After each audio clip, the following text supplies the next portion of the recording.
Rebonjour à tous, deuxième petit basket. À la suite d'avoir fermé le basket de niveau 3, eh bien on a eu une opportunité sur le yen comme vous pouvez le voir auparavant. Et c'est le seul qui s'était fermé en perte tout simplement parce que les autres baskets ont payé bien avant qu'il ait la chance de faire son petit breakout. Donc j'ai décidé de le réouvrir. Et je le répète, il y a deux phrases que je répète très souvent. Un bon trader sait quand trader, un meilleur trader sait quand ne pas trader. Et la deuxième phrase, c'est l'excellence vient dans la répétition. Donc, je vous montre ici le CAD. Comme vous pouvez le voir, le CAD, lui, a bien payé. Il a fait une explosion. On a les GMT7 qui sont tous dans le sens. Regardez, tendance long terme et court terme, absolument magnifique. Et bien là, avec cette précipitation, bien, on serait peut-être tenté d'en ouvrir un autre, de dire ça va continuer, mais on ne trade pas par conviction, on trade uniquement par analyse. Le yen, lui, n'a pas encore fait le breakout. Comme vous pouvez le voir, il y a des plus hauts.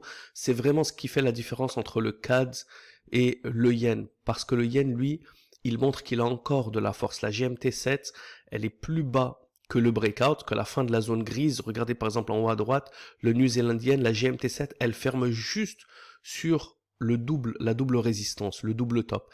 Et en plus de ça, il reste encore un peu de force en haut, avec deux chandelles qui ont déjà tapé des plus hauts. Bah, c'est ce genre d'analyse que je vais expliquer en détail sur la vidéo des points d'entrée qui fait que je décide de réouvrir le yen plutôt que par exemple une autre devise.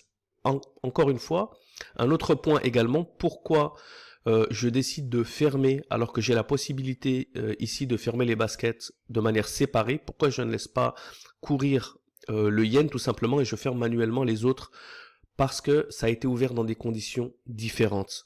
Le yen, bon, il était peut-être à -4 dans le power, peut-être qu'il y avait que 3 devises. Bon, dans ce cas, je pense qu'il y en avait même 4. Donc là, on en a une cinquième. Les volumes étaient différents. Je préfère recommencer. Si jamais c'était dans la même journée, on avait le même indicateur power au même niveau, on a les mêmes paires, vraiment tout est similaire, peut-être que je l'aurais considéré. Mais d'une manière générale, je préfère terminer le basket et en commencer un nouveau propre. De toute manière, qu'est-ce que je vais perdre? Je vais perdre peut-être le spread que j'ai ouvert et que je vais fermer et que je vais réouvrir une position, c'est pas grave, on fait pas du scalping.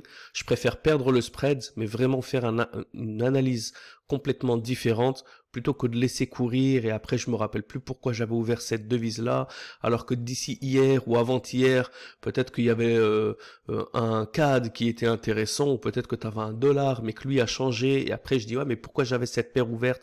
Non, je préfère tout fermer, refaire mon analyse à zéro et réouvrir dans de meilleures conditions. Et comme vous pouvez le voir, déjà à 9%, on verra, vous voyez de toute façon l'heure à laquelle ça a été ouvert dans cette fenêtre pilote, le 24 janvier 2025, encore une fois, comme le basket précédent.